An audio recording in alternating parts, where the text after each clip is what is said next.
नमस्कार दोस्तों, मैं advocate Vishnudhari Singh criminal channel में आप सभी दर्शकों का स्वागत करता हूं। दोस्तों, आज मेरे वीडियो बनाने का टॉपिक है धोखेबाजी क्या है, जालसाजी क्या है, यानी चीटिंग और फॉर्जरी क्या है। दोस्तों, इन दोनों के लिए इंडियन पेनल कोड में क्या सज़ा का प्रावधान किया गया है और जब धोखेबाजी और जालसाजी का केस किसी पर हो जाए तो उस व्यक्ति को पुलिस कब गिरफ्तार करेगी।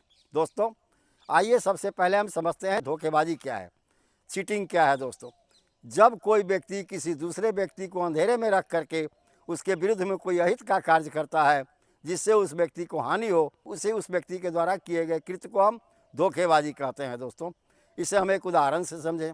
जैसे राम एक दोस्ती है और श्याम उसका दोस्त है।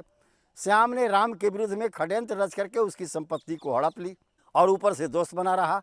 ऐसी परिस्थिति में ये संपत्ति का हड़पना जो है ये धोखेबाजी कहा जाएगा। दोस्तों, चूँकि धोखेबाजी में किसी व्यक्ति को अंधेरे में रख करके उसके विरुद्ध कोई अहित का कार्य किया जाता है। इंडियन पेनल कोड में दोस्तों इसके लिए 420 सेक्शन बनी हुई है। इसके अंतर्गत में सजा का प्रावधान 3 साल है। दोस्तों, अब दूसरी बात आई थी दोस्तों जालसाजी, इसको कहते हैं दोस्तों फॉर्जरी। जब कोई व्यक्ति कोई गलत दस्तावेज बनाता है यह जानते हुए कि इस दस्तावेज का उपयोग वैलिड ढंग से किया जाएगा, सही ढंग से किया जाएगा, तो ऐसा कहा जाता है कि उस व्यक्ति ने जो उस कागज़ को बनाया जालसाजी किया, यानी गलत दस्तावेज बना करके उसका सही उपयोग किया। जैसे उदाहरण से समझे दोस्तों, एक व्यक्ति एक बॉन्ड पेपर बनाता है कि राम के यहाँ मेरा कुछ पैसा बाकी है।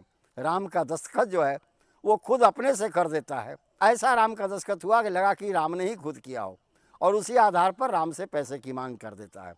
तो ऐसा कहा जाएगा कि यह दस्तावेज जिसके ऊपर में लोन का पैसे के बारे में लिखा हुआ था, कर्ज के पैसे के बारे में लिखा हुआ था, राम ने दस्तखत नहीं किया, लेकिन राम के जगह पर दूसरे व्यक्ति ने दस्तखत करके राम पर यह दबाव बनाया कि तू इतना पैसा दे दो, तो यह दस्तावेज जालसाजी हुआ। दोस्तों, कूट रचित हुआ। इसे इंडियन पेनल कोड के अंदर में 467, 468, 471 सेक्शन के अंदर में इसकी व्याख्या की गई है। इसके अनुसार दोस्तों सजा 10 साल की होती है। अगर कोई व्यक्ति किसी कूट रचित दस्तावेज करते हुए पकड़ा जाता है या उसका इस्तेमाल करते हुए पकड़ा जाता है तो ऐसी परिस्थिति में उस व्यक्ति को 10 साल तक की सजा होती है। और इस तरह के व्यक्ति के विरुद्ध में दोस्तों इंडियन पेनल कोड का सेक्शन 420, 467, 468, 471 के अंतर्गत में मुकदमा कायम किया जाता है। अगला है दोस्तों police remand and confession of accuse. दोस्तों, ऐसा बहुत बार होता है कि पुलिस वाले बलपूर्वक आपको पकड़ के गिरफ्तार कर लेते हैं और आपसे स्वयं स्वीकृति करवाते हैं, कन्फेशन करवाते हैं अपने कस्टडी में। यहाँ भी वो लोग जालसाजी कर रहे हैं। दोस्तों, यहाँ भी वो फॉर्जरी क्रिएट कर रहे हैं।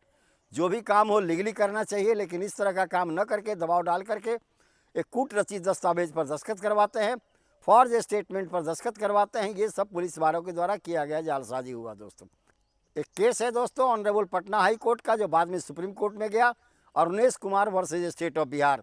Arunesh Kumar versus state of Bihar वाले केस में दोस्तों ऑनरेबल सुप्रीम कोर्ट ने कहा कि जब तक कोई वैलिड ग्राउंड न हो और उचित वारंट मुद्दालय के विरुद्ध में जारी न कर दिया गया हो, ऐसी परिस्थिति में मुद्दालय की गिरफ्तारी नहीं की जा सकती। अगर मुद्दालय की गिरफ्तारी हुई तो यह गिरफ्तारी अवैध मानी जाएगी। पुनः एक दूसरा मुकदमा है दोस्तों ऑनरेबल सुप्रीम कोर्ट का ही, जो मध्य प्रदेश का है। रिन्नी जौहर बनाम स्टेट ऑफ मध्य प्रदेश इस मुकदमे का टाइटल है।